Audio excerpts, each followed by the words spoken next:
पूर्णात् पूर्णमुदच्यते पूर्णस्य पूर्णमादाय पूर्णमेवावशिष्यते।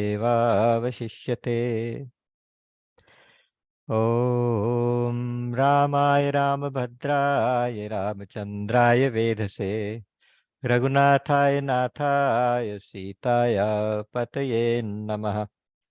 श्री राम राम रघुनंदन राम राम श्री राम राम भरताग्रज राम राम श्री राम राम रणकर्कश राम राम श्री राम राम शरणं भव राम राम। श्री रामचंद्र चरणौ मनसा स्मरामि श्री रामचंद्र चरणौ वचसा गृणामि श्री रामचंद्र चरणौ शिरसा नमामि श्री रामचंद्र चरणौ शरणं प्रपद्ये। माता रामो मत्पिता रामचंद्रः स्वामी रामो मत्सखा रामचंद्रः सर्वस्वं मे रामचंद्रो दयालुर् नान्यं जाने नैव जाने न जाने। दक्षिणे लक्ष्मणो यस्य वामे च जनकात्मजा पुरतो मारुतिर्यस्य तं वन्दे रघुनन्दनम्। लोकाभिरामं रणरङ्गधीरं राजीवनेत्रं रघुवंशनाथं कारुण्यरूपं करुणाकरन्तं श्रीरामचन्द्रं शरणं प्रपद्ये। मनोजवं मारुततुल्यवेगं जितेन्द्रियं बुद्धिमतां वरिष्ठं वातात्मजं वानरयूथमुख्यं श्रीरामदूतं शरणं प्रपद्ये। उसको बता दिया हम यहाँ बैठे हैं। कूजन्तं राम रामेति मधुरं यहाँ से मधुराक्षरम् आरुह्य कविताशाखां वन्दे वाल्मीकिकोकिलम्। लेसिस एंड मोर फैब्रिक आपदामपहर्तारं दातारं नीचे सर्वसम्पदां सारे सिलाई हो रही है पर डे लोकाभिरामं श्रीरामं भूयो भूयो नमाम्यहम्। भर्जनं भवबीजानामर्जनं सुखसम्पदाम् तर्जनं यमदूतानां राम रामेति गर्जनम्। रामो राजमणिः सदा विजयते रामं रमेशं भजे रामेणाभिहता निशाचरचमो रामाय तस्मै नमः। रामान्नास्ति परायणं परतरं रामस्य दासोऽस्म्यहम्। रामे चित्तलयः सदा भवतु मे भो राम मामुद्धर। राम रामेति रामेति रमे रामे मनोरमे सहस्रनाम तत्तुल्यं राम नाम वरानने। हा रघुनंदन प्राण प्रीते तुम बिन जियत बहुत दिन बीते। जे दिन गए तुम्हि बिनु देखे ते बिरंचि जनि पारहि लेखे। बोतल खरीद लो। कृपा वारिधर राम खरारी या कोई ड्रिंक रेडी पाहि पाहि प्रणतार तिहारी। अतुलित बल अतुलित प्रभुताई मैं मति मंद जानि नहीं पाई। निज कृत कर्म जनित फल पायो अब प्रभु पाहि शरण तक आयो। असरन सरन बिरद संबारी मोहि जनित जहु भगत हितकारी। श्रवण सुजसु सुनियायो प्रभु भंजन भव भीर, त्राहि त्राहि आरति हरन, सरन सुखद रघुबीर। मो सम दीन न दीन हित, तुम समान रघुवीर। अस विचारि रघुवंश मनि, हरहु विषम भव भीर। कामिहि नारि प्यारी जिमि, लोभी प्रिय जिमि दाम। तिमि रघुनाथ निरंतर, प्रिय लागहु मोहि राम। राम राम राम। प्रभु कृपा से आज एक बार फिर से हमें सत्संग मिला। उस अहेतु की कृपा के प्रति नतमस्तक होते हुए, कोटि कोटि नमन करते हुए, आप सबके हृदय में बैठे हुए भगवान श्री सीताराम के चरणों में कोटि कोटि नमन और आप सबका हार्दिक अभिनंदन। श्री रामचरितमानस परिक्रमा के इस राम कथा के कार्यक्रम में हमारी यात्रा सुंदरकांड में पहुंची थी। पिछली बार हमने सुंदरकांड का परिचय, थोड़ी बैकग्राउंड और मंगलाचरण और एक दोहा, करीब इतना हमने स्वाध्याय किया था। आज उसके आगे, पिछली बार हमने देखा था कि जामवंत जी ने कहा था कि हनुमान जी को कि तुम जाओ और सीता की सुधि लेकर आओ, आके राम जी को बताएंगे। राम जी फिर कौतुक करने के लिए सेना को लेके जाएंगे और सीता जी को लेके आएंगे। उससे यह कि एक यश बढ़ेगा भगवान का, उस यश का गान फिर सब लोग करेंगे, वही जैसे हम लोग अब भगवान का यश गान ही करते हैं। तो यहाँ से हनुमान जी को ये बात बहुत अच्छी लगी। जामवंत के बचन सुहाए, सुनि हनुमंत हृदय अति भाई। उन्होंने अपने साथियों से कहा कि तब लगे मोहि परखेउ तुम भाई, सही दुख कंद मूल फल खाई, जब लगे आवो सीत ही देखी होई काज में हरस विशेषी। ये हम पढ़ चुके हैं पिछली बार कि मैं जा रहा हूं, मेरे हृदय में बहुत हर्ष हो रहा है जाते टाइम, तो इसका मतलब है कि कार्य सिद्ध होगा। ये एक पहचान बताई थी कि कौन सा काम सिद्ध होगा। जब आप शुरू में उसको खुशी खुशी शुरू करेंगे तो काम सिद्ध होगा, सफलता मिलेगी, उसका परिणाम अच्छा होगा।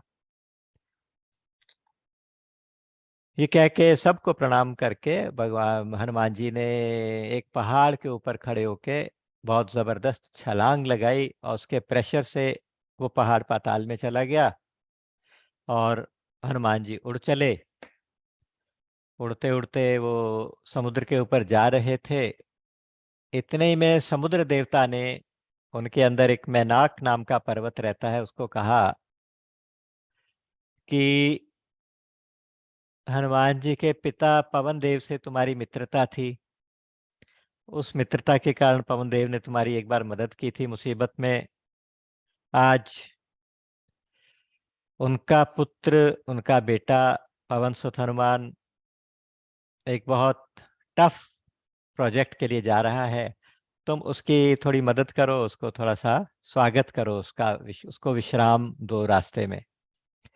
तो वो पहाड़ जो था मैनाक पर्वत, सोने का पर्वत है और उसके कई क्वालिटीज होती हैं। पिछली बार हमने इस चीज को स्वाध्याय किया था। तो वो बाहर निकल आया समुद्र से। उसने हनुमान जी को कहा कि आप थोड़ा विश्राम करके तब आगे चले जाएं। तो हनुमान जी ने कहा कि नहीं नहीं, राम काज कीने बिनु मोहि कहाँ विश्राम। मुझे राम काज किए बिना अब आराम नहीं लेना। जब तक राम जी ने जो मुझे ड्यूटी दी है, राम काज क्या, राम काज का मतलब राम का काम। अच्छा, हम लोग जो काम करते हैं, मैं तो ये बात बहुत कई बार कहता हूँ कि हम लोग जो काम करते हैं वो अपना काम करते हैं। अपना अपना अपना अपना काम। और ये कहते हैं, चाहे ये भी कह देते हैं कि भगवान ने ड्यूटी लगाई है तो ये हमारी ड्यूटी है। हमारी ड्यूटी हम कहते हैं हमारा काम। तो इसलिए जो राम कथा को सुनने समझने वाले लोग हैं वो ये समझते हैं, वो इस बात को समझ जाते हैं कि वास्तव में हमें अपना कोई काम करना ही नहीं। आज से हमें अपना कोई भी काम नहीं करना, जो भी काम करना है भगवान का ही करना है। अर्थात हमारे जितने भी काम हैं वो सब भगवान के काम हैं, इंक्लूडिंग वो काम जो हम अपने शरीर के लिए कर रहे हैं। मान लीजिए खाना खा रहे हैं, तो खाना हम नहीं खा रहे, हम इस शरीर को खाना खिला रहे हैं क्योंकि ये शरीर भगवान का है। आराम कर रहे हैं क्योंकि इस शरीर को आराम देना जरूरी है। और कोई भी काम परिवार के लिए करते हैं तो इसलिए करते हैं क्योंकि वो राम जी ने उनसे संबंध बनाया, तो ये राम का काम है। अगर राम चाहें तो कोई भी काम कभी भी कहीं भी किसी से भी कैसे भी करा सकते हैं, लेकिन वो हमें किसी ना किसी रूप में निमित्त बनाते हैं। तो ये उनकी असीम कृपा है, उनकी कृपा का प्रमाण है। ये समझ के कि भगवान ने हमें निमित्त बनाया है हमारे कामों के लिए, संसार के कामों के लिए, और ये काम सारे भगवान के ही काम है। और वो काम जब तक पूरे नहीं होते तो हमें विश्राम करने का, आराम करने का कोई अधिकार नहीं है। ये हनुमान जी ने हमें एक सूत्र दिया। या दूसरे भाव से सोचें कि भगवान क्या काम करते हैं, भगवान के क्या काम हैं। गीता जी में आप अगर चौथे अध्याय में से देखिएगा, यदा यदा हि धर्मस्य ग्लानिर्भवति भारत अभ्युत्थानमधर्मस्य तदात्मानं सृजाम्यहम् परित्राणाय साधूनां विनाशाय च दुष्कृतां धर्म संस्थापनार्थाय संभवामि युगे युगे। युग युग में भगवान ने कहा कि मैं प्रकट होता हूँ, शरीर धारण करता हूँ तीन काम करने के लिए। जब जब धर्म की हानि और अधर्म की वृद्धि होती है तब तीन काम करने के लिए मैं आता हूँ। भगवान के तीन काम है। नंबर वन, परित्राणाय साधूनाम। नंबर टू, विनाशाय च दुष्कृताम। नंबर थ्री, धर्म संस्थापनार्थाय। अब साधुओं का परित्राण, साधुओं की रक्षा, अर्थात हमारे अंदर, हमारे अंतःकरण में जो साधु प्रवृत्तियां हैं, हमारे अंदर जो दैवी प्रवृत्तियां, दैवी वृत्तियां हैं, दैवी गुण हैं, उनका संरक्षण करना, उनको, उनका त्राण, उनका परित्राण करने के लिए ये भगवान का काम है। तो ये भगवान का काम हम करें। विनाशाय च दुष्कृताम, जितनी दुष्कृत है, जितनी हमारी आसुरी वृत्तियां हैं, उनको, उनका नाश करें, उनसे छुटकारा पाए, ये भी भगवान का काम है। और धर्म की स्थापना करें। धर्म किसको कहेंगे? धर्म कहेंगे कि जो हमारा जो निज स्वरूप है वो हमारा धर्म है। धर्म का मतलब होता है कि जो हमें धारण करे और हम जिसको धारण करें। तो हमें जो धारण करने वाला, हम जो हैं, किस वजह से हैं, किसके कारण हैं, वो हमारा धर्म है।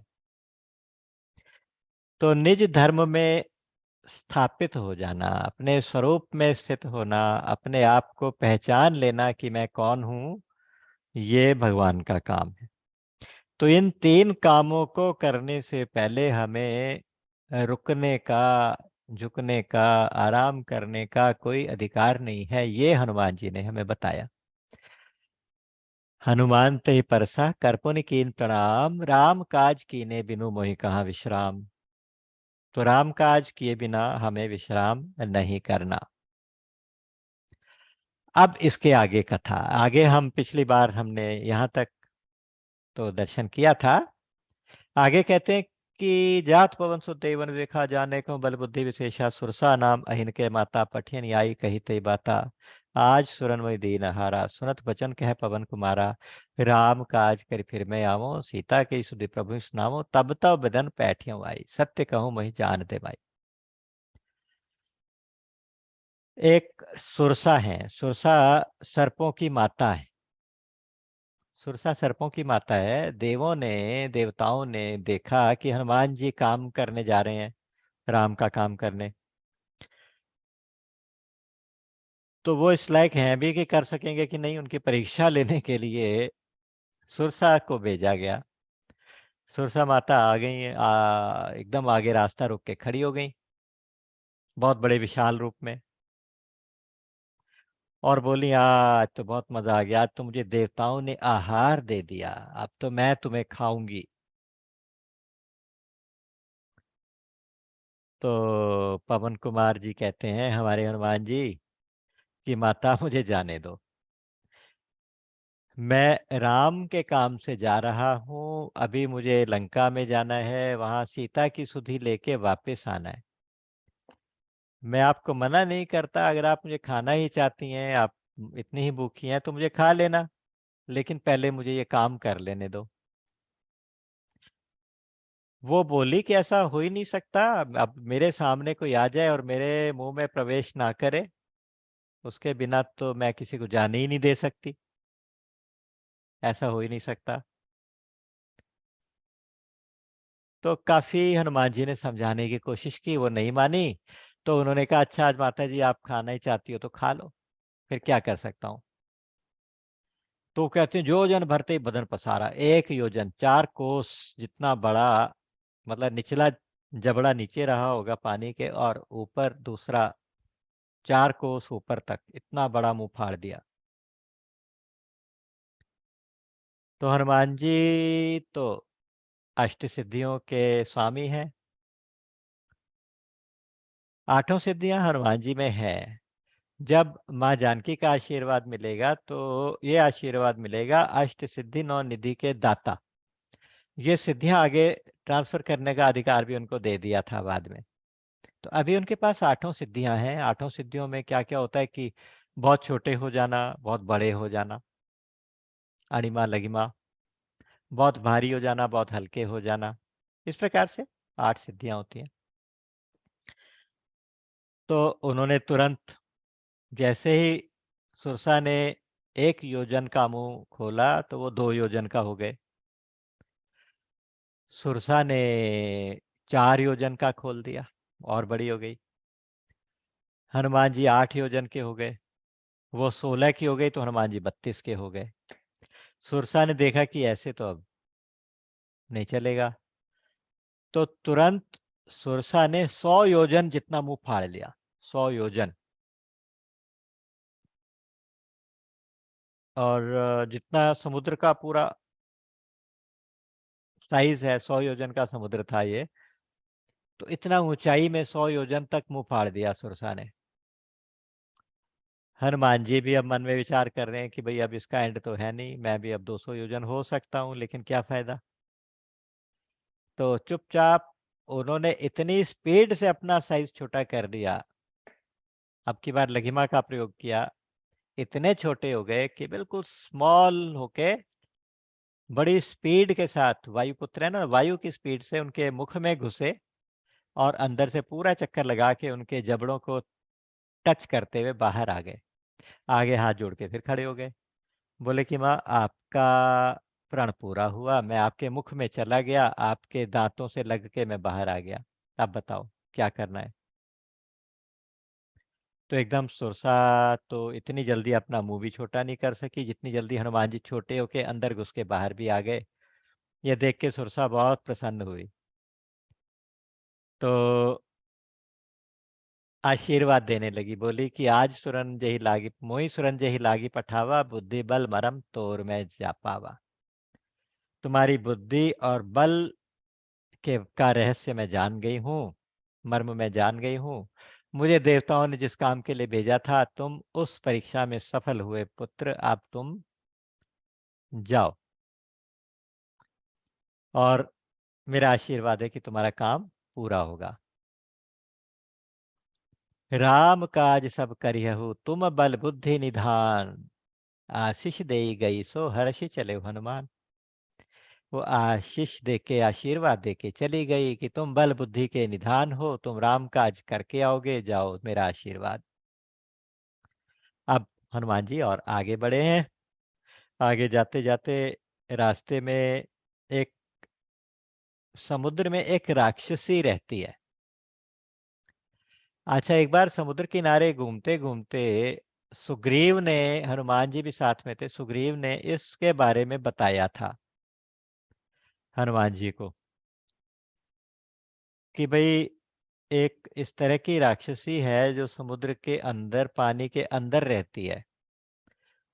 वो इतनी माया उसके अंदर है, इतनी मायावी राक्षसी है कि ऊपर उड़ने वाले जितने भी पशु पक्षी जीव जंतु जो भी होते हैं ऊपर उड़ने वाले, उनकी परछाई को देख के परछाई को पकड़ लेती है और परछाई को पकड़ के अंदर नीचे खींच लेती है। उड़ना बंद हो जाता है, नीचे खींच लेती है और खा जाती है।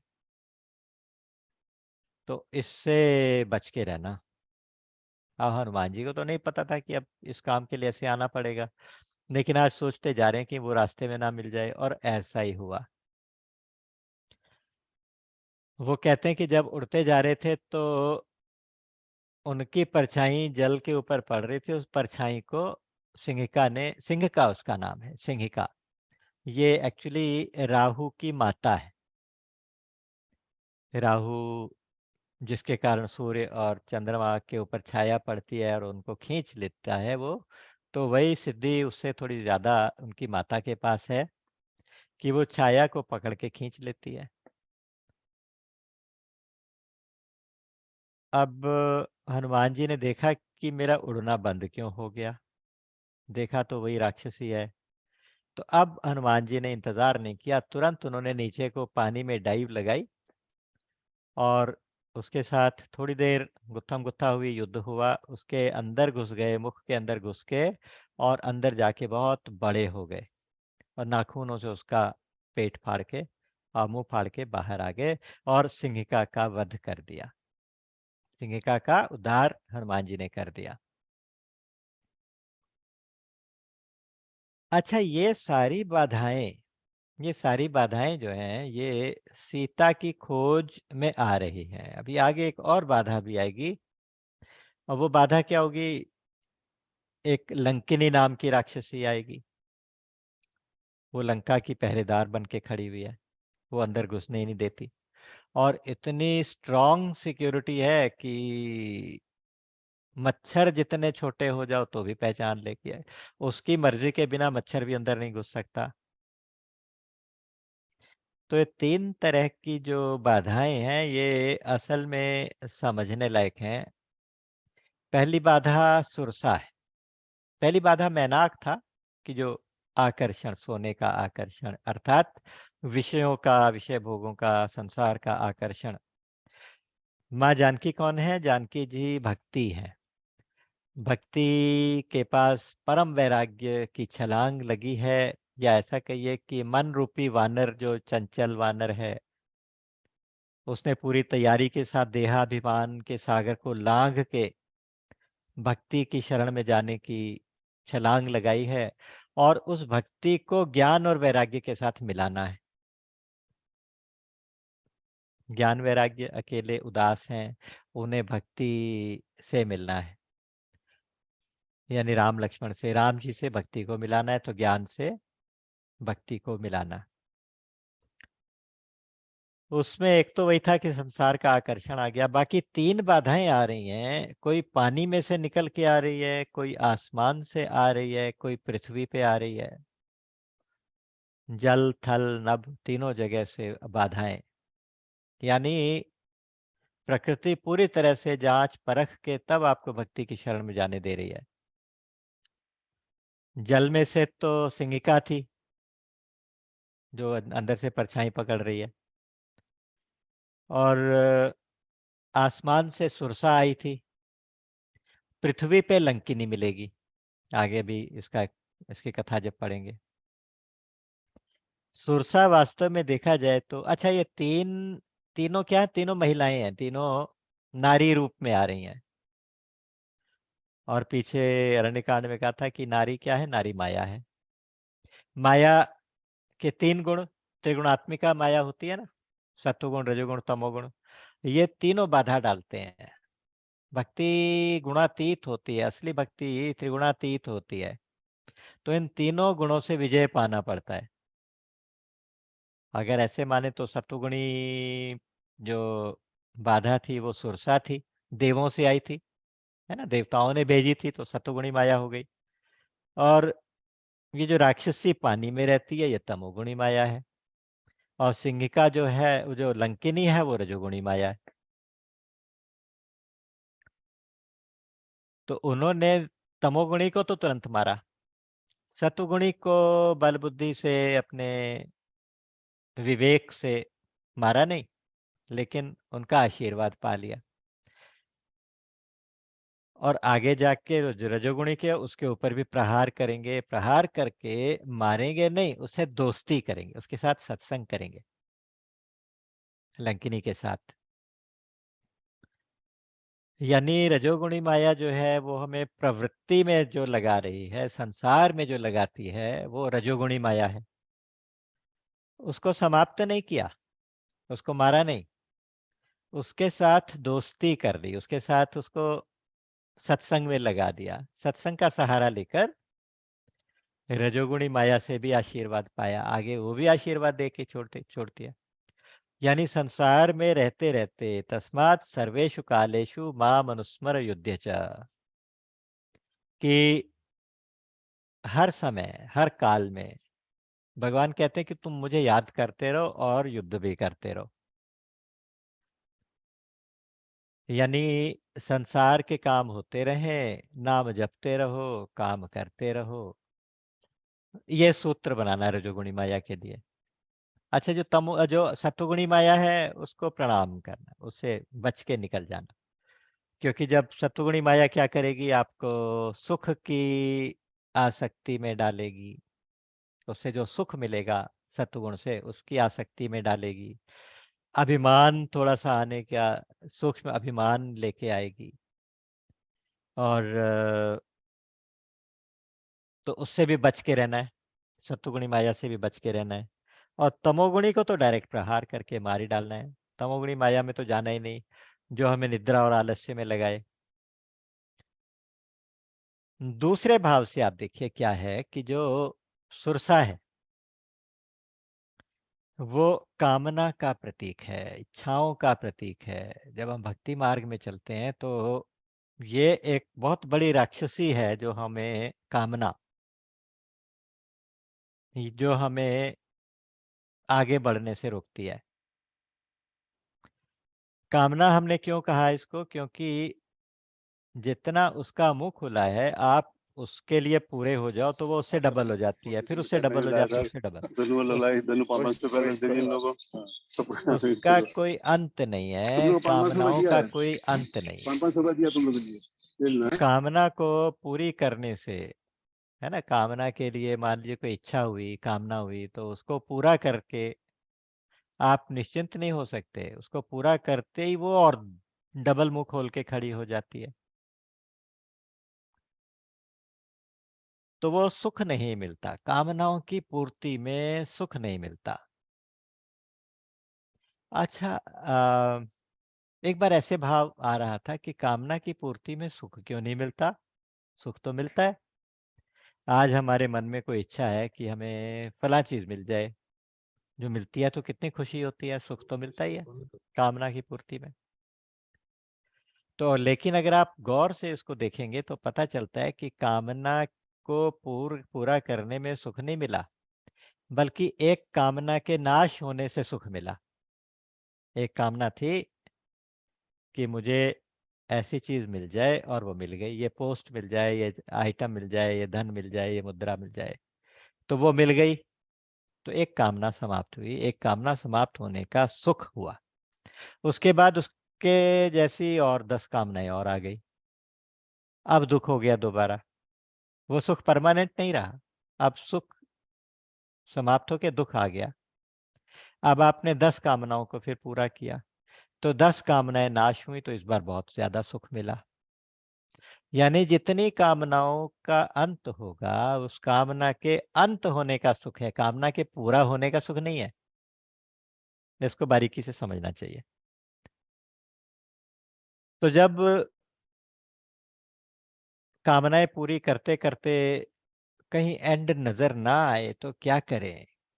न जातु काम है कामानाम उपभोगे न शाम्यति, हविषा कृष्ण वर्तमेव भूय एवाभिवर्धते। जैसे अग्नि में आहुतियां डालते जाएं तो अग्नि और भड़कती है, अग्नि और भड़कती है, शांत नहीं होती। तो इसी तरह से कामना की पूर्ति करने से कामना शांत नहीं होती। न जातु कामः कामानाम उपभोगेन शाम्यति।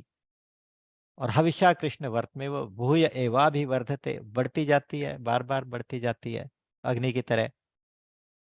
बुझे न काम अग्नि तुलसी कहूँ, विषय भोग बहु गीते, मन पछते हैं अवसर बीते।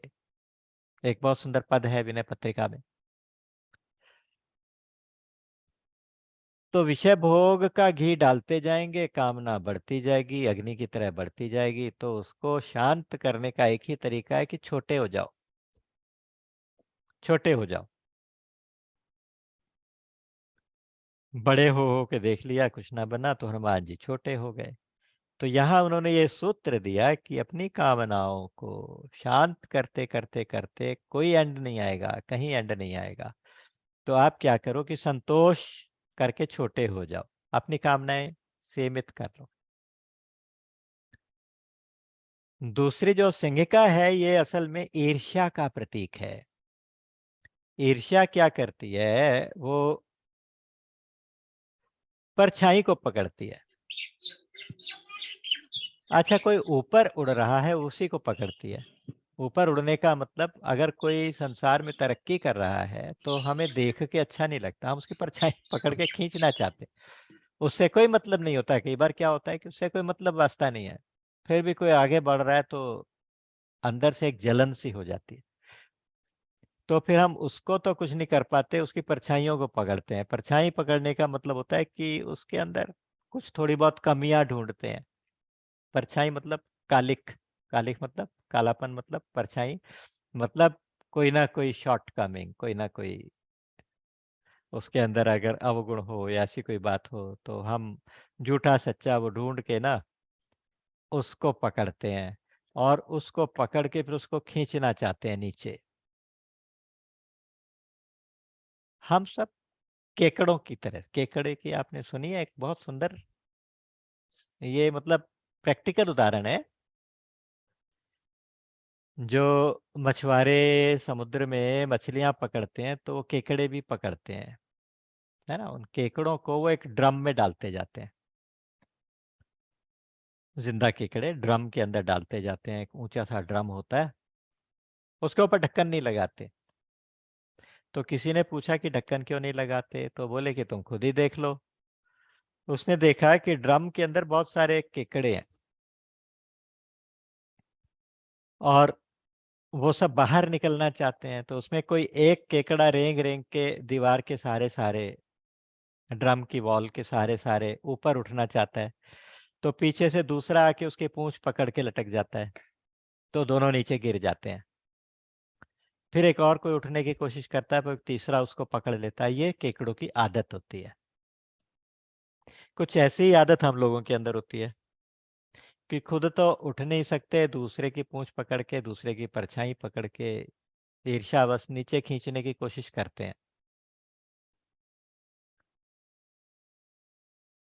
तो सिंहिका नाम की राक्षसी है, उसका नाम है ईर्ष्या। और अब कहते हैं कि ये करके आप हनुमान जी समुद्र के किनारे पहुंचे। तो सिंहिका का वध हो गया, समुद्र के पास देखे, समुद्र के किनारे पहुंचे। वहां पे तुलसीदास जी लिखते हैं, तहाँ जाई देखी बन शोभा, गुंजत चंचरीक मधुलोभा, नाना तरु फल फूल सुहाए, खग मृग वृंद देखी मन भाए। वहां पे ना जैसे वहां पहुंचे तो वहां पे एक बहुत सुंदर सा पर्वत, विशाल पर्वत है। तो उस विशाल सैल विशाल देखिए कागे, तापर दाई चढ़े भय त्यागे। जैसे ही घुसे तो वहां एक बहुत बड़ा पर्वत है, विशाल पर्वत। तो यहाँ लिखते हैं गोस्वामी जी कि उसको देखते ही दौड़ के उसके ऊपर बिना डरे हनुमान जी चढ़ गए। अच्छा, हनुमान जी चढ़ गए तो ठीक है, लेकिन बिना डरे, भय त्यागे। हनुमान जी के साथ भय का तो कोई काम हो ही नहीं सकता। तो यहाँ स्पेसिफिकली मेंशन क्यों करना पड़ा गोस्वामी जी को? वो कहते हैं कि ये पर्वत जो है ना, किनारे पे जो है, हनुमान जी ने सोचा होगा कि लंका के अंदर का पर्वत है, लंका का पर्वत है, कहीं इसके ऊपर भी कोई सिक्योरिटी ना बिठा रखी हो। मन में भय आया, एक व्याकुल विचार सा आया कि यहाँ भी कोई राक्षस योद्धा हो सिक्योरिटी के लिए। लेकिन हनुमान जी नहीं डरे, चढ़ गए कि होगा तो देखी जाएगी। दूसरे, ये बात थी, इसके बारे में कुछ कथा आती है, उसमें ब्रह्मा जी का श्राप था यहाँ पे कि अगर कोई इसके ऊपर आएगा तो उसका सर फट जाएगा। उसके पीछे एक और कथा है, वो जरूरत नहीं है, बस समझिए कि एक शाप है कि उस पर्वत के ऊपर कोई आ नहीं सकता। लेकिन हनुमान जी नहीं डरते, हनुमान जी काल से भी नहीं डरते, क्योंकि यहाँ पे क्लियर कर रहे हैं, भगवान शिव क्लियर कर रहे हैं कि उमा न कछु कपिकै अधिकाई, प्रभु प्रताप जो काल ही खाई। ये प्रभु का प्रताप है, ये भगवान राम की कृपा उनके साथ साथ चलती है ना, तो ये प्रभु का प्रताप है, जिसके कारण जो काल को भी खा जाए, हनुमान जी ऐसे हैं। हनुमान जी काल से नहीं डरते। और तीसरी बात जो पुराणों में मिलती है, स्टोरीज में मिलती है, वो ये है कि इस पर्वत के ऊपर रावण ने काल का पहरा लगाया हुआ है, काल को बिठाया हुआ है पहरे के ऊपर, चौकीदारी के लिए। लेकिन हनुमान जी का तो काल कुछ बिगाड़ सकता ही नहीं। एक हनुमान जी ऐसे देवता हैं जिनका कोई भी अस्त्र शस्त्र काम नहीं करता, उनके ऊपर कोई असर नहीं दिखा सकता। काल भी उनसे डरता है, कोई भी ग्रह नक्षत्र उनके ऊपर कोई असर नहीं दिखाता, सारे ग्रह नक्षत्र सब डरते हैं। और अतुलित बल धाम है। अतुलित बल का मतलब होता है कि उनके बराबर शक्ति और किसी के पास है ही नहीं। उतनी शक्ति, हनुमान जी जितनी शक्ति, हनुमान जी जितना बल, हनुमान जी जितनी बुद्धि, हनुमान जी जितने गुण और किसी भी देव में नहीं है। तो वहां कहते हैं कि सैल विशाल देखिए कागे, तापर धाई चढ़ो भय त्यागे, उमा न कछु कपि के अधिकाई, प्रभु प्रताप जो काल ही खाई। गिरी पर चढ़ी लंका आते ही देखी, कहीं न जाई अति दुर्ग विषय। गिरी पर चढ़ के उन्होंने, उस पर्वत के ऊपर चढ़ के लंका का दर्शन किया। जब हम 3 पर्वतों की बात करते थे, तो ये तीसरा पर्वत जो है, पहला पर्वत आपको याद होगा, जब सभी वानर समुद्र के इस पार जंगल में रास्ता भूल गए थे, भूख प्यास से मरने ही वाले थे, बिल्कुल थक गए थे। उस समय एक पर्वत था वहां पे छोटा सा, उसके शिखर पे चढ़ के हनुमान जी ने इधर उधर देखा, तो उनको एक गुफा दिखाई दी जिसमें स्वयं प्रभा रहती थी, और सब उसमें गए, फिर सबकी जान बची। ये कथा हमने पढ़ी थी। एक शिखर वो था। दूसरा शिखर वो था जो समुद्र से जंप मारने से पहले जिसके ऊपर चढ़ के कूदे थे। और तीसरा शिखर ये है जिसके ऊपर चढ़ के लंका का दर्शन करेंगे। पहला शिखर हमने ये डिस्कस किया था, पहला शिखर विश्वास का शिखर था, कि जब आप संसार के इस जंगल में, संशय के इस जंगल में रास्ता भूल जाएं, तो विश्वास के शिखर पर चढ़ जाओ। विश्वास रखो भगवान के ऊपर, और चारों तरफ देखो तो आपको कहीं ना कहीं कृपा की गुफा दिखाई दे जाएगी, जहां से आपको मदद मिलेगी। दूसरा जो शिखर था वो विचार का पर्वत था, क्योंकि इतना बड़ा सागर जो देहाभिमान का सागर है, जो देहाभिमान कहते हैं कि मैं शरीर हूं, ये भाव, मैं शरीर हूं, इस भाव को क्रॉस करेंगे तभी भक्ति के दरबार में पहुंच पाएंगे, तभी भक्ति के चरणों में पहुंच पाएंगे। तो उस देहाभिमान के सागर को लांघना है, तो उसके लिए ज्ञान का, विचार का बहुत ऊंचा पर्वत, उसके ऊपर जंप मारना पड़ेगा, उसके शिखर पे चढ़ना पड़ेगा। तो खूब विचार करें, सत्य असत का विचार करें, विवेक विवेक से वैराग्य, वैराग्य से षट संपत्ति, वो सब सिलसिला चलेगा, तभी देहाभिमान समाप्त होगा। और अब ये तीसरा शिखर की लंका को देखना है। लंका मतलब भोग नगरी, लंका मतलब सोने की नगरी, लंका मतलब आकर्षण, लंका मतलब विषय भोगों को फंसाने वाली एक माया जाल, उसको देखना है, उसका दर्शन करना है। तो ये वैराग्य का पर्वत है, वैराग्य के शिखर पे खड़े होकर वहां से लंका का दर्शन करेंगे। लंका का दर्शन बहुत सुंदर है।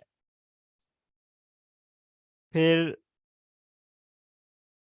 हाँ, लंका का वर्णन उन्होंने, तुलसीदास जी ने बहुत सुंदर शब्दों में अच्छा खासा ठीक ठाक वर्णन किया, लंका को बहुत सुंदर बताया। अति उतंग जल निधि कहूँ चहु पासा, कनक कोट कर परम प्रकाशा। चारों तरफ तो समुद्र है, और उसके पीछे एक्चुअली लंका की सिक्योरिटी आप देखिए कि एक तो समुद्र, चारों तरफ समुद्र, उसके बाद लंका और समुद्र के बीच में बहुत बड़ी खाई है।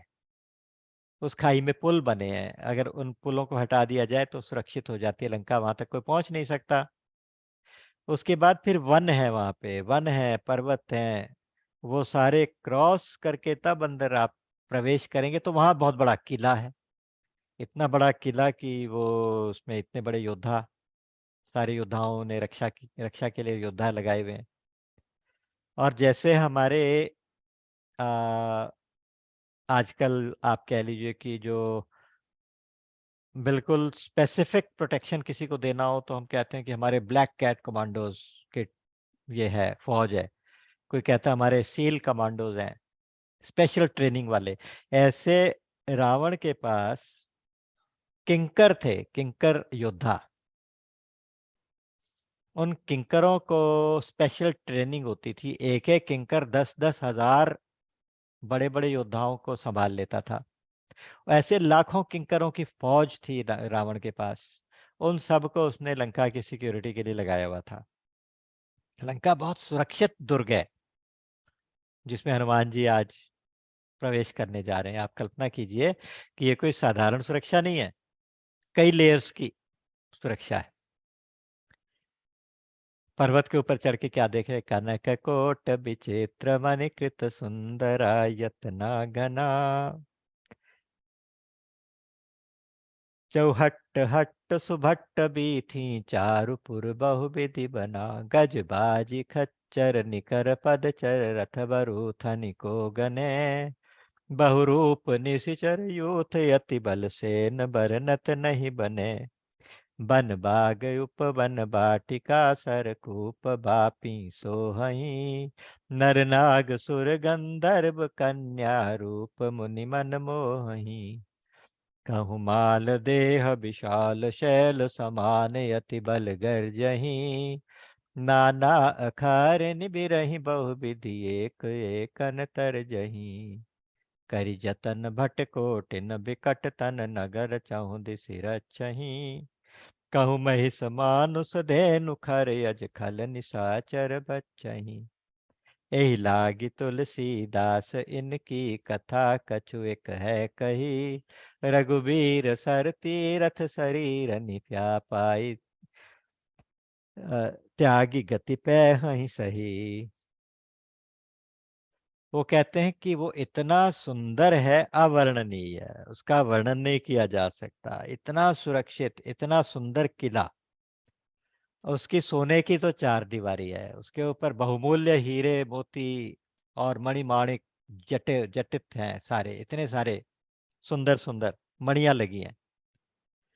और अंदर देखते हैं तो जितने घर हैं सबके ऊपर सोना मड़ा हुआ है, सोने के घर। अच्छा, सोने के घर ठीक है, उसी तरह के बाजार, साफ सुथरी गलियां, इतनी सुंदर सड़कें, इतने सुंदर उपवन, इतनी वाटिकाएं। उसमें चार चीजें नहीं, वन बाग उपवन वाटिका। पहले तो वन लगा हुआ है वहां पे, वन मतलब उसको वन कहेंगे, जंगल उसको कहेंगे कि जो अपने आप उगाओ। पहली बात, जंगल को उगाया नहीं जाता, जंगल अपने आप पेड़ लग जाते हैं। उसमें बहुत बड़े-बड़े पेड़ होंगे, जंगली जानवर होंगे और जड़ी-बूटियाँ होंगी, औषधियाँ इत्यादि। तो वो वन है वहाँ पे। फिर बाग है।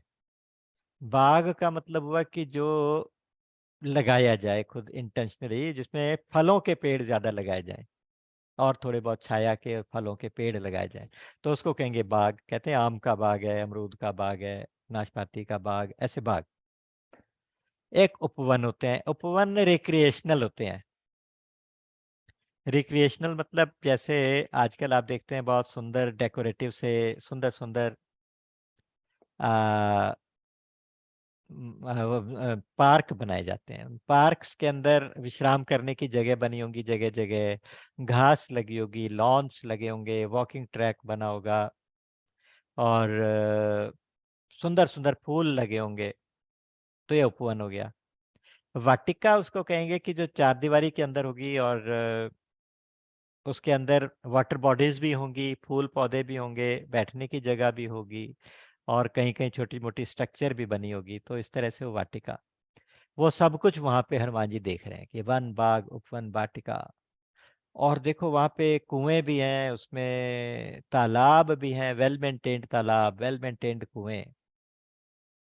बापी हैं, छोटी-छोटी तलैया हैं, बड़े-बड़े तालाब हैं। और जगह-जगह पे इतनी सुंदर-सुंदर मनुष्यों की, नाग जाति की, किन्नरों की और अप्सराएँ, इतनी सुंदर-सुंदर स्त्रियाँ वहाँ पे घूम रही हैं।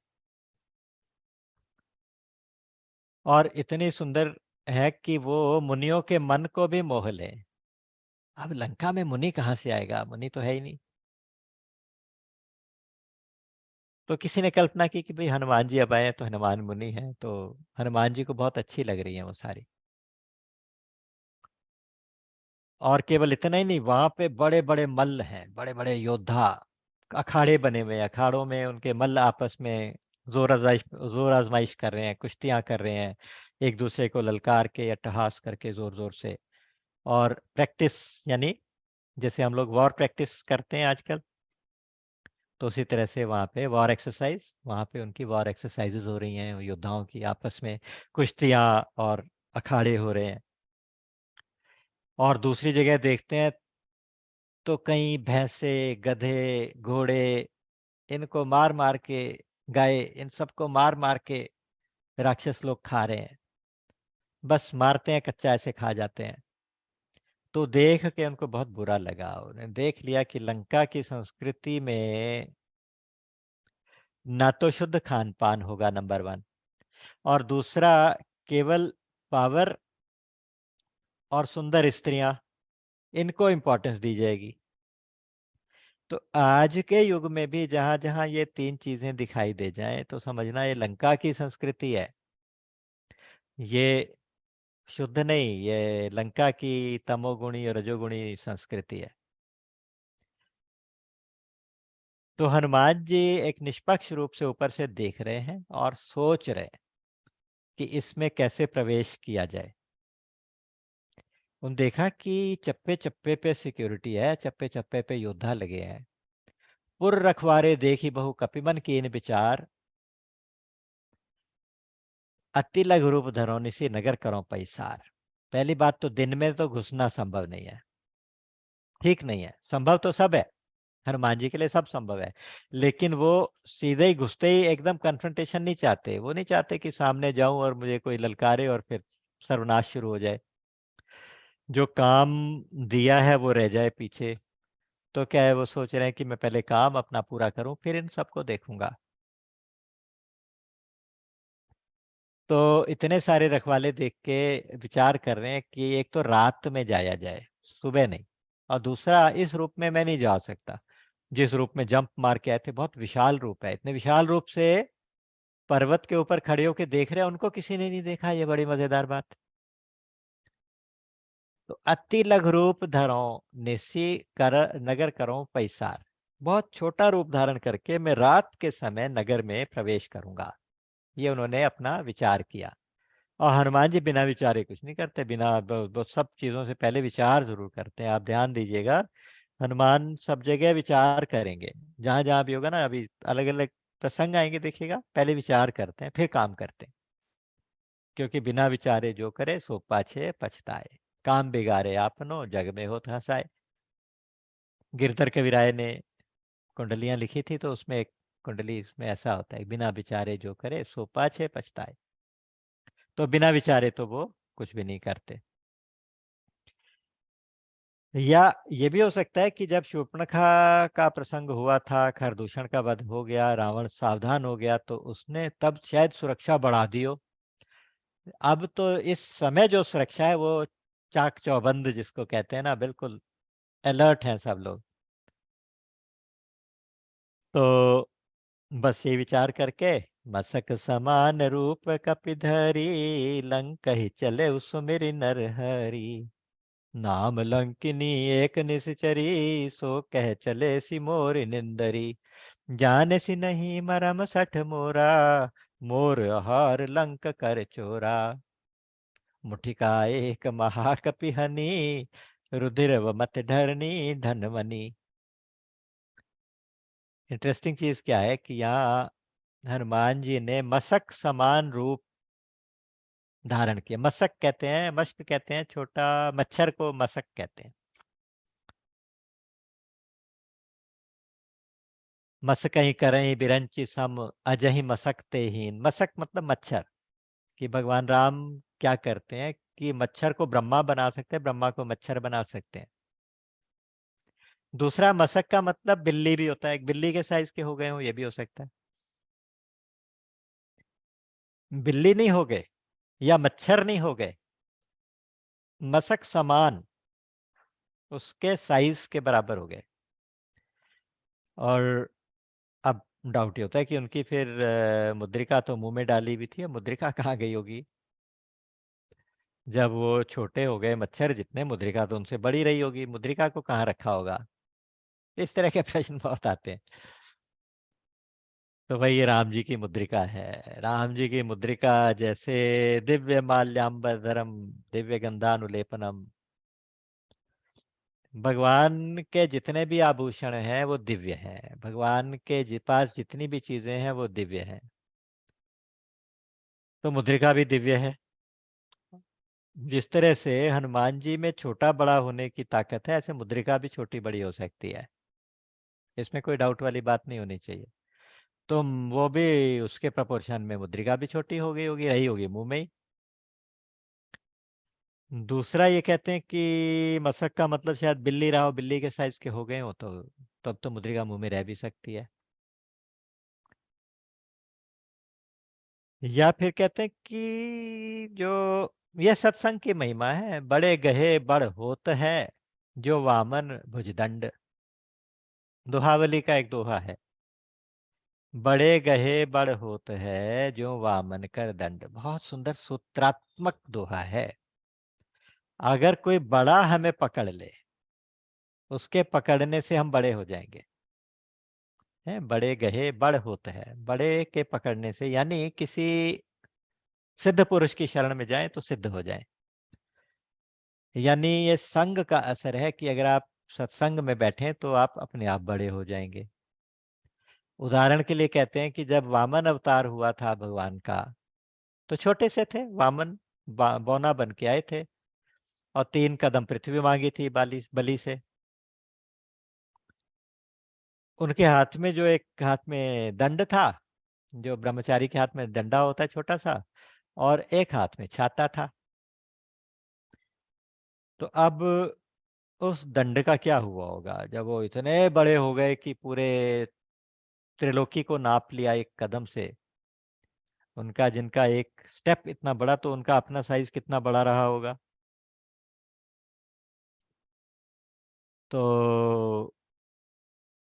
वो कहते हैं कि बड़े गहे बड़ होते हैं, जो वामन वो भी बड़ा हो गया, डंडा भी बड़ा हो गया।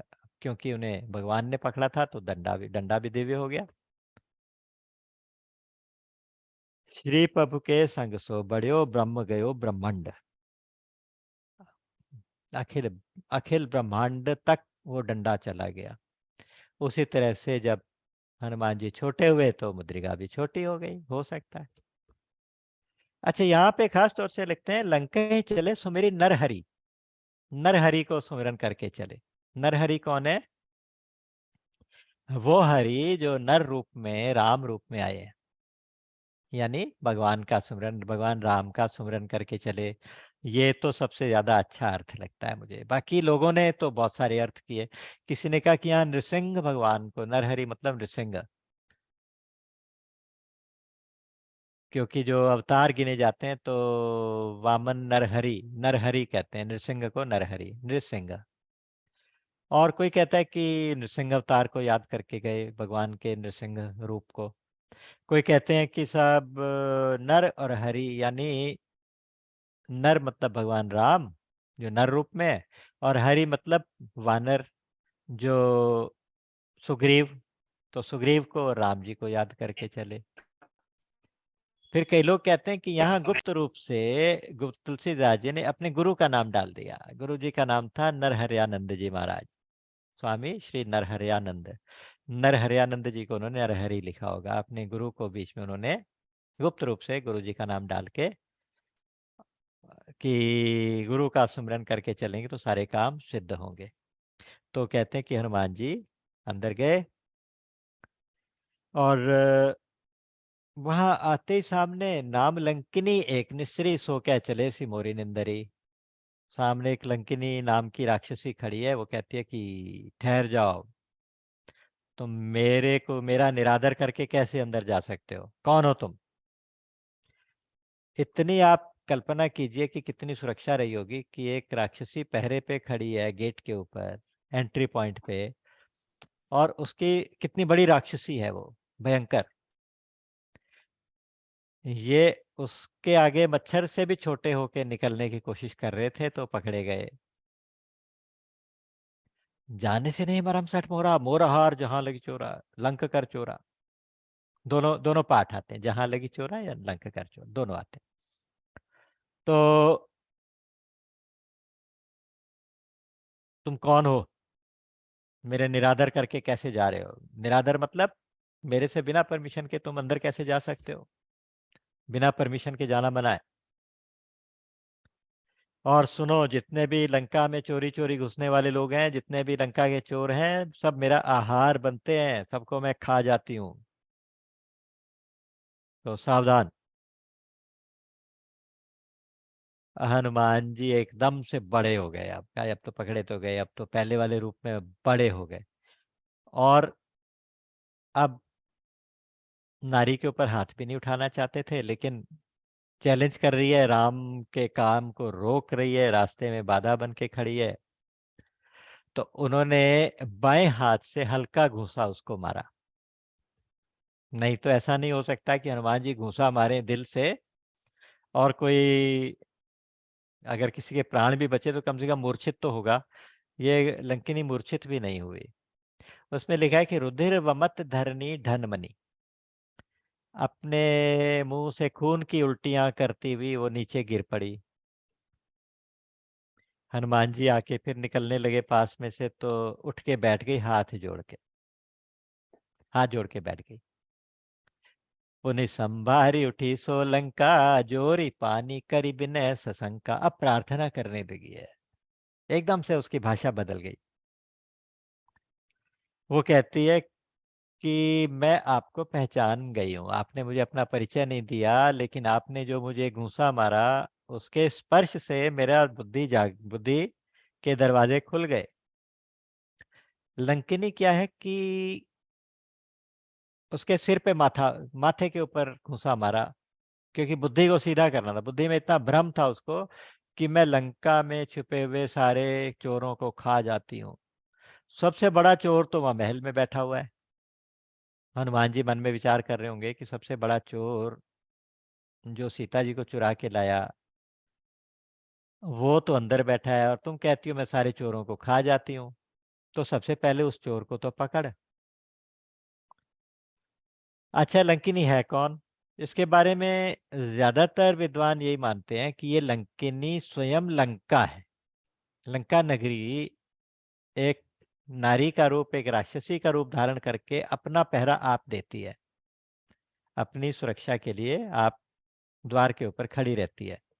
वाल्मीकि रामायण में भी ऐसा ही है, और यहाँ भी इन्होंने यहाँ ये तो नहीं कहा, लेकिन आगे जाके बिल्कुल क्लियर लिखा, पुनि संभारी उठी सो लंका। जैसी आगे गई तो वो अपने आप को संभाल के उठ गई, वो लंका उठ के बैठ गई और हाथ जोड़ के डरते डरते हनुमान जी की प्रार्थना करने लगी। बोली कि हे रामदूत, मैं आपको पहचान गई। क्योंकि जब रावण ने बहुत कठोर तप किया था, हजारों साल के तप के बाद ब्रह्मा जी प्रसन्न हुए थे। उन्होंने उसको ऐश्वर्य और ये सब समृद्धि और ये सारे ऐशो आराम, 5 करोड़ वर्ष का राज्य, ये सब कुछ आशीर्वाद दिए थे। तब मैं भी वहां थी और मैंने ब्रह्मा जी से वरदान के बाद ब्रह्मा जी से पूछा था कि तो क्या अब इसका ही राज्य रहेगा हमेशा? क्या कभी किसी धर्मात्मा का राज्य नहीं आएगा? तब ब्रह्मा जी ने कहा था कि देखो, एक त्रेता युग ऐसा आएगा जिसमें रामदूत हनुमान जी आपकी नगरी में आएंगे। और सुनो, जब कोई वानर तुम्हें घूंसा मारे और उसके एक घूंसे से तुम इतनी व्याकुल हो जाओ कि मरणासन्न हो जाओ, मरने जैसी हो जाओ, अधमरी हो जाओ, तो समझ लेना कि अब रावण का अंत आ गया है। आप समझ लेना कि अब सारे निशाचर, सारे राक्षस मारे जाएंगे। तो ये मेरे बहुत बड़ा पुण्य है, बहुत बड़े जन्मों के पुण्य है कि मैंने आपके दर्शन किए। आप रामदूत हैं, राम सेवक हैं, तो मैंने आपके दर्शन किए, आप मुझ पे कृपा करो। यहाँ बहुत सुंदर आशीर्वाद दिया। वो आशीर्वाद सिद्ध चौपाइयों की तरह से प्रयोग किया जाता है। जब भी कोई नया काम शुरू करने जाएं, जब भी बच्चे एग्जाम देने जाएं, इंटरव्यू देने जाएं, या आप भी कोई काम करना शुरू, तो इस चौपाइयों का पाठ करें, इन चौपाइयों का पाठ करें। प्रभु श्रीनगर कीजे सब काजा, हृदय राखि कौशलपुर राजा। गरल सुधारि पुकरहि मिताई, गोपद सिंधु अनल सितलाई। ये चौपाइयाँ सिद्ध चौपाइयाँ सिद्ध मंत्रों की तरह से प्रयोग होती हैं। उन्होंने कहा कि प्रभु श्री नगर कीजिए सब काजा, नगर में आप प्रवेश करें और सारा काम करें, सब काज करें, सारा कार्य करें। सारा कार्य मतलब कि लंका में प्रवेश करें और विभीषण से दोस्ती करें। उसके बाद आप सीता जी के दर्शन करें, सीता जी को राम का संदेश सुनाएं, अशोक वाटिका उजाड़ें, लंका दहन करें। उसके बाद फिर से आप समुद्र लंघन करके वापस जाके राम को सीता का संदेश सुनाएं। ये सब काज, सारे कार्य निर्विघ्न होके करो। और सुनो, जिसके ऊपर भगवान राम की कृपा होती है ना, तो उसके ऊपर क्या होता है?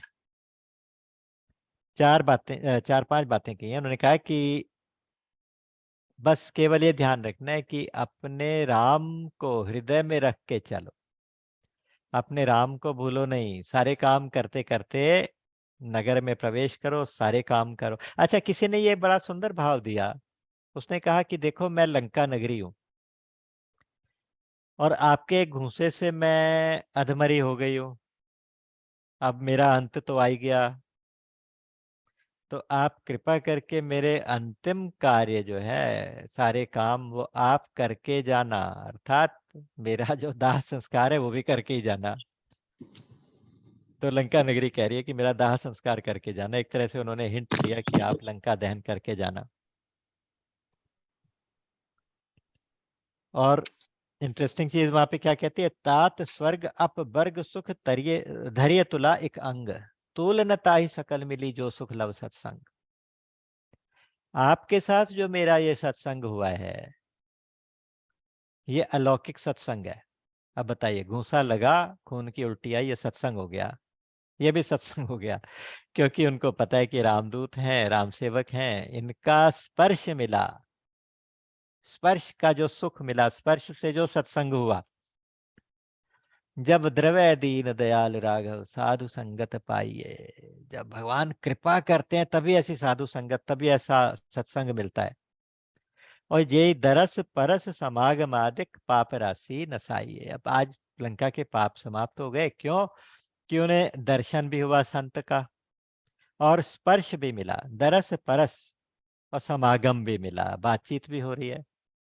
दरस परस समागम आदि पाप राशि नसाइए, पाप राशि नष्ट हो जाएगी। तो ऐसा सत्संग किसी को मिले, कहते हैं कि हे हनुमान जी, अगर बुद्धि की तराजू लेके आप तोल के देखोगे ना, एक तराजू में तो स्वर्ग का सुख और मोक्ष का सुख सारा एक साथ एक तरफ रखो, और दूसरी तराजू में एक लव का सत्संग, लव सत्संग मतलब स्मॉलेस्ट पार्टिकल, स्मॉलेस्ट टाइम का एक जो फ्रैक्शन है, वो टाइम का स्मॉलेस्ट फ्रैक्शन, क्षण से भी छोटा, निमेष से भी छोटा, लव निमेष परमाणु जो वहां पे आ गया उसके अलग अलग मेजरमेंट्स आएंगी। तो लव जो है बहुत छोटा टाइम का हिस्सा है, कि बहुत स्मॉलेस्ट टाइम के लिए एक घड़ी आधी ते पुनियाद। वहां तो घड़ी एक चौथाई घड़ी कर दी, लेकिन यहाँ तो कहते हैं कि नहीं, एक लव का सत्संग, तुलयाम लवे नापी। वहां पे बहुत सुंदर सूत्र भी आया। तो स्वर्ग और अपवर्ग, अपवर्ग कहते हैं मोक्ष को। बहुत सुंदर भाव एक जगह मैं देखा था, बहुत सुंदर, एक संत ने बताया। उन्होंने कहा कि अपवर्ग यानी मोक्ष किसको कहते हैं? जैसे हमारी हिंदी वर्णमाला होती है ना, हिंदी अल्फाबेट, उसमें अक्षरों के ग्रुप बने हुए हैं, वर्ग बने हुए हैं। जैसे क वर्ग, क ख ग घ ङ। फिर च वर्ग, च छ ज झ ञ। ट वर्ग, ट ठ ड ढ ण। त वर्ग, त थ द ध न। फिर प वर्ग, प फ ब भ म। प वर्ग। जहां प वर्ग ना हो, अपवर्ग, अपवर्ग, पवर्ग नहीं हो जहां पे, यानी प भी ना हो, प फ ब भ म कुछ भी ना हो। प का मतलब होता है पाप, पाप ना हो, पापों का नाश हो जाए। फ का मतलब होता है फल, यानी कर्म फलों का नाश हो जाए, अच्छे बुरे कोई भी कर्मों का फल ना हो। ब का मतलब है बंधन कोई ना हो, आसक्ति कोई ना हो, ममता मिट जाए, आसक्ति मिट जाए, उसको कहेंगे मोक्ष। भ का मतलब भय भी ना हो कोई भी। म का मतलब ममता भी ना हो। तो जहां ये पांचों चीजें ना हो, उसको कहेंगे अपवर्ग। तो इससे जो सुख मिलेगा अपवर्ग से, और जो स्वर्ग से सुख मिलेगा, उस सबको एक साथ रखो, एक एक पलड़े में। दूसरे तराजू के दूसरे पलड़े में आप आ, एक क्षणिक, क्षण से भी छोटा लव जितना सत्संग, लव सत्संग, वो भी रखो, तो वो फिर भी भारी रहेगा। ऐसा ही एक कथा आती है, एक बार वशिष्ठ जी और विश्वामित्र जी में आपस में चर्चा चल रही थी। तो विश्वामित्र जी कहते थे तप का बल बहुत होता है, वशिष्ठ जी कहते थे नहीं, सत्संग का बल ज्यादा होता है। अब फैसला कराने के लिए ये दोनों जने मिलके शेष जी के पास गए। अब शेष जी बोले कि भाई मैं अभी सिर के ऊपर पृथ्वी का भार उठाए हुआ हूँ, मुझे इसके लिए थोड़ी देर सोचना पड़ेगा बैठ के एकांत में, ये मेरा भार कोई पकड़ लो थोड़ी देर के लिए, तो मैं फिर सोच के बताऊं। विश्वामित्र जी ने कहा कि ये कौन सी बड़ी बात है। उन्होंने अपना 10,000 साल की तपस्या का बल अर्पित किया, और उस तपस्या के बल पे पृथ्वी को उठाने लगे तो एकदम से दब गए। फिर उन्होंने और करके उनके जीवन की सारी तपस्या का बल अर्पित करके उस तपस्या के बल से पृथ्वी को उठाने की कोशिश की, नहीं उठा पाए। फिर वशिष्ठ जी ने एक पल का, एक क्षण का सत्संग का फल दिया, और उसके आधार पे 2.5 घड़ी तक पृथ्वी को उठा के रखा। इस तरह की कथाएं केवल कुछ संदेश देने के लिए होती हैं। संदेश ये है कि सत्संग की महिमा बहुत सत्संग की महिमा बहुत है। बस इसमें ये सूत्र निकालना चाहिए। अब कैसे उठाया, नहीं उठाया, वो प्रैक्टिकली क्या हुआ, हम अपनी बुद्धि ना लगाया करें। इन पौराणिक कथाओं में बुद्धि लगाना नहीं होता। उसमें जो सूत्र मिला, उसमें जो चीज़ मिली, उसको पकड़ लेना होता है। सत्संग की महिमा में पीछे गोस्वामी जी लिखाए है ना, मति की रति गति भूति भलाई, जब जेहि जतन जहाँ जेहि पाई, सो जानब सतसंग प्रभाऊ, लोक कहूँ वेद न आन उपाऊ। मति, कीर्ति, भूति, भलाई, यानी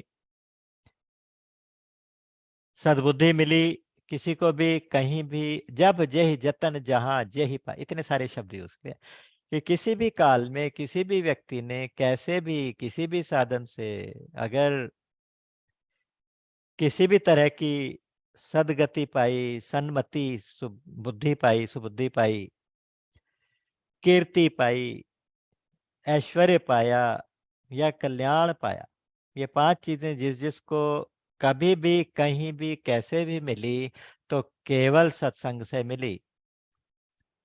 और न तो संसार में, ना वेदों में और कोई भी उपाय नहीं है। लोकं वेद न आन उपाऊ। तो इतनी सत्संग की महिमा है, तो इसलिए जब मांगने की बात आती है ना, तो इवन भगवान शंकर भी सत्संग मांगते हैं। वहां कहते बार बार बर मांगहूँ, हर्ष देहु श्री रंग, पद सरोज अन पायनी, भक्ति सदा सत्संग। अपने चरण कमलों में अनपायनी भक्ति दे दें, अनन्य भक्ति दे दें। और हे प्रभु, हे राम जी, आप सदा सत्संग देते रहे, सदा। सदा सत्संग लेने से क्या हो, मिलने से क्या होगा कि वो भक्ति का जो प्रसाद मिला, वो अक्षुण्ण रहेगा, वो अखंड रहेगा, भक्ति बनी रहेगी। तो भक्ति को बनाए रखने के लिए तुलयाम लवे नापी न स्वर्गम ना पुनर्भवम। तुलयाम लवे नापी, एक लव रूपी, एक लव जितना भी सत्संग जो है, ना स्वर्ग ना अपवर्ग, इनको इनसे ज्यादा ही हो जाता है। वो एक लव जितना भी अगर तुला में रखें, तराजू में रखें, तो उसके आगे तुल नहीं सकता वो। तो इसलिए सत्संग की बड़ी महिमा बताई। हाँ, शंकर जी क्या कह रहे, गिरिजा संत समागम समन लाभ कछुआन। हे गिरिजा जी, हे गौरी, हे पार्वती जी, संत समागम, गिरिजा संत समागम सम न लाभ कछु आन। संत समागम मिल गया तो अब इससे बड़ा लाभ कोई हो ही नहीं सकता, इससे बड़ा लाभ और कोई है ही नहीं। और बिनु हरि कृपा न हो ही सो, गावहीं वेद पुराण। भगवान कृपा करते हैं तो सत्संग मिलता है। आप देखते हैं कि हम जब सत्संग करने बैठते हैं तो सबसे पहले भगवान की कृपा के प्रति नतमस्तक होते हैं। होना चाहिए कि प्रभु कृपा की तो हमें सत्संग मिल गया, और सत्संग मिल गया तो अब आप भी मिल ही जाएंगे। सीधी सी बात, अगर सत्संग मिल गया तो इसका मतलब प्रभु मिल जाएंगे। एक मैं बहुत सुंदर उदाहरण हमारे स्वामी जी दिया करते थे। वो कहते थे कि देखो, आपको अगर कोई खाने पे बुलाए, है ना, और आपके आगे पत्तल भी बिछा दे, आपको पंगत में बिठा भी दे, अंदर से खाने की खुशबू भी आनी शुरू हो जाए, तो इसका मतलब क्या हुआ? इसका मतलब इसमें कोई डाउट थोड़ी है कि अब खाना मिलेगा। खाना मिलेगा ही मिलेगा। यानी आप डाइनिंग टेबल पे बैठ गए, आगे आपके प्लेट सज गई, आपको इनवाइट किया गया और आप बैठ गए। उसके बाद किचन में से खुशबू आनी शुरू हो गई पुलाव बनने की, तो इसका मतलब खाना तैयार है, आ रहा होगा। अगर हमें इस ये मनुष्य का शरीर मिला, शरीर मिलने के साथ साथ ऐसे परिवार में जन्म हुआ जहाँ थोड़ी अनुकूलता मिल गई, बुद्धि में ऐसा कुछ प्रकाश हुआ कि इधर की तरफ को हमारा रुझान हो गया भगवान की तरफ। और इसके साथ साथ हमें कोई ग्रंथ का सानिध्य मिल गया, किसी संत का सानिध्य मिल गया, सत्संग मिल गया। तो इसका मतलब अब कल्याण होगा, इसका मतलब अब भगवान मिलेंगे।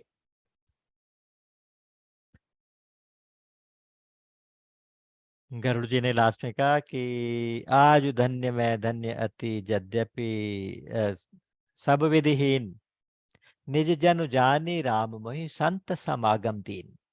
संत का समागम दिया तो इसका मतलब भगवान की बहुत बड़ी कृपा हो गई, बहुत बड़ी कृपा हो गई। तो इसलिए कहते हैं आज धन्य मैं धन्य अति, आज मैं धन्य हूँ, बहुत धन्य हूँ। तो इस धन्यता का ये जो ग्रेटफुलनेस है ना, ये ग्रेटफुलनेस होनी चाहिए। जब भी हम कभी सत्संग की बात सुने, जब भी हम कभी सत्संग में आके बैठने का हमें मौका मिले, जब भी हमें किसी सदग्रंथ का सहारा मिले, किसी संत का सहारा, संत के वचन सुनने को मिले, तो सबसे पहले भगवान की कृपा के प्रति नतमस्तक होना चाहिए। तो इसलिए कहा गया इस सत्संग का जो फल है वो सारा स्वर्ग के सारे सुख, मोक्ष के सारे सुख, वो सब एक तरफ, और इसका एक लव का सत्संग एक तरफ। और आशीर्वाद मिला, प्रभु श्रीनगर कीजे सब काजा, हृदय राखी कौशलपुर राजा, गल सुधारि पुकारहि मिताई, गोपाल सिंधु अनल सितलाई, और गरुड़ सुमेरु रेणु समताई, राम कृपा कर चितवा जाहि। जो इतना बड़ा भारी पर्वत, सुमेरु जैसा पर्वत, एक तृण जैसा, एक धूल के कण जैसा हो जाए, रेणु सम, धूल के कण जितना हो जाए, गोपद सिंधु अनल सितलाई, सागर जो है गोपद जैसा हो जाए, उसके लिए भगवान की कृपा हो तो क्या नहीं संभव, सब संभव है। इस बात को विश्वास के साथ आप इन चौपाइयों को विश्वास के साथ पढ़ें, देखिएगा इनसे कितनी पॉजिटिविटी अपने अंदर आती है। अपने लिए पढ़ें, कितनी पॉजिटिविटी आती है। राम ने एक बार कृपा करके देख लिया तो बहुत बड़ा समुद्र क्या हो जाएगा, छोटे से गोपद जैसा। गोपद ये होता है जैसे गाय का पैर, गाय का पैर मतलब जहाँ गाय खड़ी होती है गोष्ठ में कच्ची जमीन पे, तो वहां पैर धंस जाता है उसका, खुर जहाँ धंस जाता है उस खुर जितना एक गड्ढा पड़ जाता है, उस गड्ढे में पानी भर गया। अब उसको क्रॉस करने में कितनी मेहनत लगेगी, बस उतनी मेहनत समुद्र को क्रॉस करने में लगेगी। यानी इतना मुश्किल से मुश्किल काम, समुद्र जितना बड़ा काम वो छोटे से गोपद जितना हो जाएगा, इतनी आसानी से निकल जाएगा। और अग्नि में घुस जाओ बेफिक्र होके, अग्नि आपके लिए शीतल हो जाएगी। इतने सारे आशीर्वाद दिए, और मजेदार बात है कि ये सारे के सारे आशीर्वाद आगे जाके सिद्ध हुए। ये मतलब इस टोटल प्रोसेस में सिद्ध हुए। गरल सुधा यानी जो जहर है वो आपके लिए अमृत हो जाएगा। सुरसा नाम अहिनके माता, सर्पों की माता थी सुरसा, तो कितना जहर रहा होगा उसके पास, कितना विष रहा होगा, कितना गरल रहा होगा। कहते हैं वो सुधा हो गया, उसके लिए वो अमृत हो गया। आशीर्वाद मिला ना, आशीर्वाद, राम काज सब करियो तुम बल बुद्धि निदान, आशीर्वाद लेके चले वहां, अमृत जैसा आशीर्वाद मिल गया। और रिपो करई मिताई, लंकिनी सबसे पहले क्या थी, दुश्मन बन के आई थी सामने कि खबरदार, मुझे देख मुझे देख, मैं तुझे खाऊंगी। और अब क्या कह रही है कि प्रभु श्रीनगर, क्या हुआ, रिपु से मित्रता होगी, आगे जाके विभीषण से क्या होगा, मित्रता होगी। और गोपद सिंधु तो हो ही जाएगा कि जब वापसी में जब जंप मारेंगे, यहाँ तो पीछे तो पहाड़ भी था, पहाड़ के ऊपर जंप मारा था, वो जो पर्वत था वो पाताल में भी चला गया था, तो वहां तो उछलने के लिए कोई जगह, यहाँ तो कोई जगह ही नहीं है। यहाँ तो सीधे ही उड़ेंगे और दूसरे समुद्र के पार आ जाएंगे, जैसे गोपद सिंधु। और अनल सितलाई, जब पूरी लंका का दहन होगा तो हनुमान जी के चेहरे पे शिकन भी नहीं आती। वो अपनी पूंछ को घुमा घुमा के जगह जगह आग लगाते रहेंगे। और आप कहते ताकर दूत अनल जय सिरजा, जरा न सोते ही कारण गिरिजा। वो किसके दूत हैं? जिसने अग्नि की सृष्टि की, अग्नि को बनाया किसने? भगवान ने। वो उसी के तो दूत हैं। तो उन्हें क्या अग्नि जलाएगा? तो अग्नि उनके लिए शीतल हो जाएगा। तो इस प्रकार से आशीर्वाद मिला। और अब हनुमान जी और आगे चले। कहते हैं कि अति लघु रूप धरे हनुमाना, पैठा नगर सुमिरि भगवाना। अब दोबारा से उन्होंने कहा कि अब इसको मारने के लिए तो, मुक्का मारने के लिए तो बड़े होना पड़ा था, फिर दोबारा से छोटे हो गए, फिर वापस उसी रूप में आ गए। और छोटे होके अब वो तलाश कर रहे हैं, उड़ उड़ के चारों तरफ से लंका के एक एक घर के अंदर जाके झांक के देखते हैं, फिर बाहर आते हैं, जाते देखते हैं, बाहर आते हैं। रात का टाइम है। वहां की संस्कृति को देख के दुखी हो रहे हैं कि ये क्या भोग नगरी है, जितने लोग हैं सब भोगों में लिप्त पड़े हैं। लेकिन शब्द क्या कहते हैं? मंदिर मंदिर प्रतिकर सौदा, देखे जहते अग्नित जोधा, गए दसानन मंदिर माही। सारे घर क्या है? मंदिर की शेप में बने हुए। भोग नगरी में इतना ज्यादा आडंबर है, इतना ज्यादा दंभ है कि बाहर से देखने में तो मंदिर, और अंदर काम सारे दुष्टों वाले। या दूसरी बात, ये मंदिर का अर्थ घर भी होता है। घर को, घर का एक पर्यायवाची है मंदिर। और तीसरी बात यह है कि भाई अब हनुमान जी हैं, हनुमान जी जिस घर में जाते हैं तो वह मंदिर बन जाता है, क्योंकि अब रावण तो अपने घर घर में मंदिर बनाने वाला है नहीं। वो तो पीछे जब बताया गया था, वो कहते कि अगर कोई वेद पुराण भी बोल दे, अगर कोई यज्ञ भी कर दे तो उसे देश निकाला दे दिया जाता था। कहीं यज्ञ होता था उसको आग लगा दे, पूरा पूरा गांव जला दिया जाता था। किसी गांव में भी अगर कोई भगवान का नाम लेने लगे तो वो तो किसी को धार्मिक होने ही नहीं देता था। बस एक कंसेशन था, वो जो अपने भाई को बहुत प्यार करता था, विभीषण को। विभीषण को पता था कि साथ साथ उन्होंने तपस्या की थी, और विभीषण ने अमल विमल भक्ति का, अनुराग का वरदान मांगा था। और उसको पता है कि उसने भक्ति का वरदान मांगा है, मैंने शक्ति मांगी है, विभीषण और कुंभकर्ण ने नींद मांगी है। तो ये जो सत्वगुण रजोगुण तमोगुण का तीनों का संगम है, ये अपनी अपनी जगह पे चलता रहेगा। कुंभकर्ण सोता है तो सोता रहेगा, तमोगुणी रूप। और रावण रजोगुण में है, वो रजोगुण में मस्त रहेगा। और विभीषण सत्वगुण में मस्त रहेगा। तो इसलिए विभीषण को नहीं टोकता था वो। विभीषण को रावण कुछ नहीं कहता था, बहुत प्यार करता था।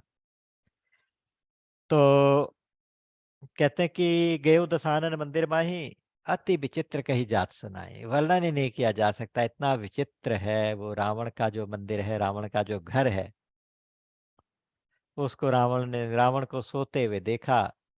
वाल्मीकि रामायण में कहते हैं कि उन्होंने मंदोदरी को भी देखा, वो सब देखा कि क्या ये कल्चर है। वो देख के दुखी हो गए और बाहर आ गए। सोच रहे थे कि सीता शायद किसी घर में मिलेगी, भक्ति शायद किसी मंदिर में मिलेगी। भक्ति मंदिरों में नहीं मिलेगी। भक्ति भोग विलास में नहीं मिलेगी। जहाँ जहाँ भोगों की संस्कृति है, जहाँ जहाँ भोग नगरी के अंदर किसी भी मंदिर में भक्ति नहीं मिलेगी। भक्ति मिलेगी अशोक वाटिका के अंदर, जहाँ शोक नहीं है। अशोच्यानन व शोचस्तम प्रज्ञावादा। अशोच, जहाँ शोक नहीं होगा, इसकी आगे थोड़ी और व्याख्या हो जाएगी।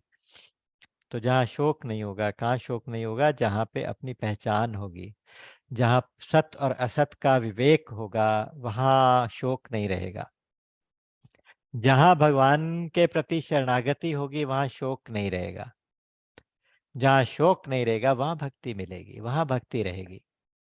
तो हालांकि इधर से जब संपाति ने देख के बताया था, तो उसने कहा था कि मैं देख रहा हूँ अशोक वाटिका के नीचे, एक वृक्ष के नीचे सीता राजकुमारी बैठी हैं। तो हनुमान जी ने सोचा होगा कि भाई पहले पूरा सर्वे तो कर ही लिया जाए। क्यों? क्योंकि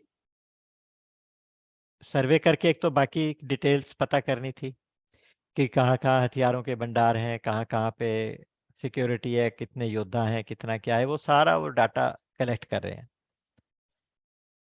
और लंका के नक्शे को समझने की कोशिश कर रहे हैं।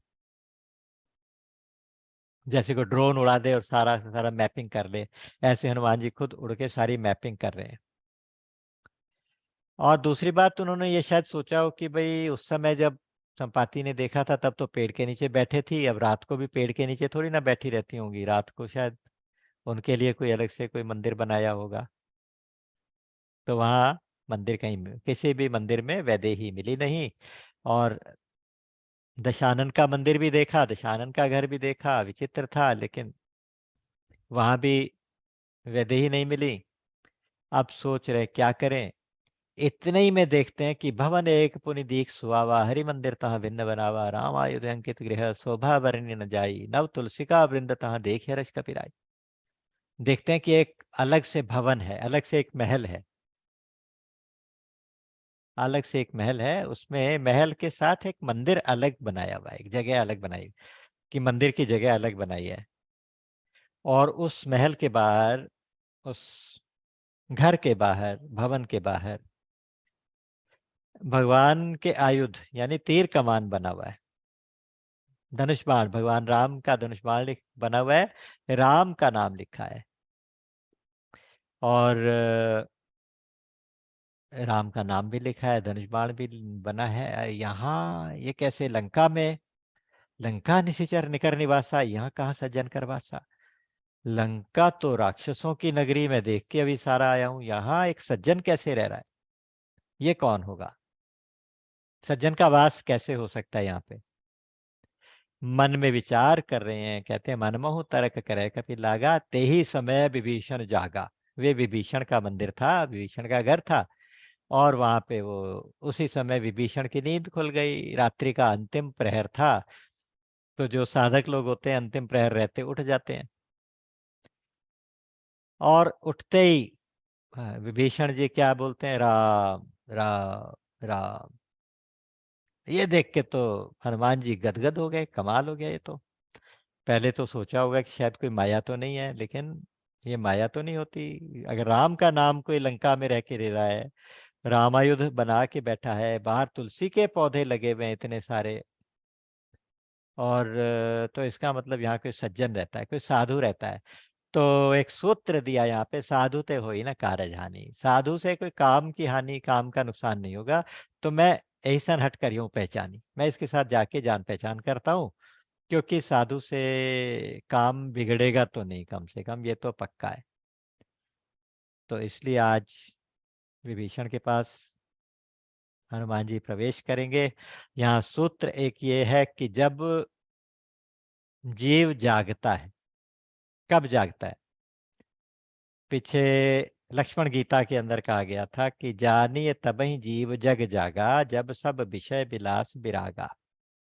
जब विषयों से विराग हो जाए, विषयों से वैराग्य हो जाए, तो समझना चाहिए कि अब जीव जाग गया, मोह निद्रा से जाग गया। क्योंकि इससे पहले कहा था मोह निशा सब सोवनिहारा। देखिए सपन अनेक प्रकारा। हम सब मोह निशा में सो रहे हैं, मोहरात्रि में सो रहे हैं, और ये सारा सपना देख रहे हैं। और ये कब जागेंगे? कब? इसकी पहचान ये है कि जब हमें विषयों से वैराग्य होने लगेगा, तो इसका मतलब अब जाग गए। जब जागेंगे तो क्या करेंगे? जागेंगे तो नाम जप में लग जाएंगे, जागेंगे तो राम राम बोलेंगे, जागेंगे तो कृष्ण कृष्ण बोलेंगे, हरि हरि बोलेंगे। यानी विषयों से वैराग्य होगा तो नींद खुलेगी, नींद खुलेगी तो राम का नाम आएगा। और जैसे ही राम का नाम आपके सांसों में चलने लगेगा, तो गुरु स्वयं आपको ढूंढते ढूंढते आ जाएगा। हनुमान जी गुरु तत्व है, हनुमान जी गुरु तत्व है। आपको गुरु को ढूंढने नहीं जाना पड़ेगा, गुरु आपको आके ढूंढ लेगा। और आपको क्या देगा? सत्संग देगा। उसके बाद सब कुछ अच्छा ही अच्छा होगा जीवन में। तो यहाँ एक पीछे भी जब भगवान शंकर समाधि में थे, तो राम राम शिव सुमिरन लागे, तो वहां उठते ही बोलते राम राम, वो समाधि से उठते हैं तो राम राम। जाना सती जगतपति जागे, इसका मतलब अब जाग गए, जाके अब शिव जी के लिए सोना शब्द नहीं यूज होता। उस जिस उदाहरण से, जिस बात से हम कह रहे हैं कि मोह निशा से जागे तब राम बोलेंगे, तो ऐसा शंकर भगवान के साथ वाला बात नहीं है, लेकिन एक कहने का मतलब यह कि जब कोई जागेगा, समाधि से जागे चाहे नींद से जागे, तो क्या बोलेगा? राम का नाम लेगा, भगवान का नाम लेगा। तो आज हनुमान जी विभीषण के द्वार पहुंच गए, विभीषण से दोस्ती करेंगे, विभीषण के साथ सत्संग करेंगे। इस कथा को और आगे बढ़ाने के लिए हमें अगले हफ्ते तक और इंतजार करना पड़ेगा। तो तब तक के लिए राम अमित गुण सागर, थाह कि पावहि कोई, संतन सन जस किछु सुनेऊ, तुम ही सुनायऊ सोई। बोलिए गीता गोपाल की जय, सच्चिदानंद भगवान की जय। राम।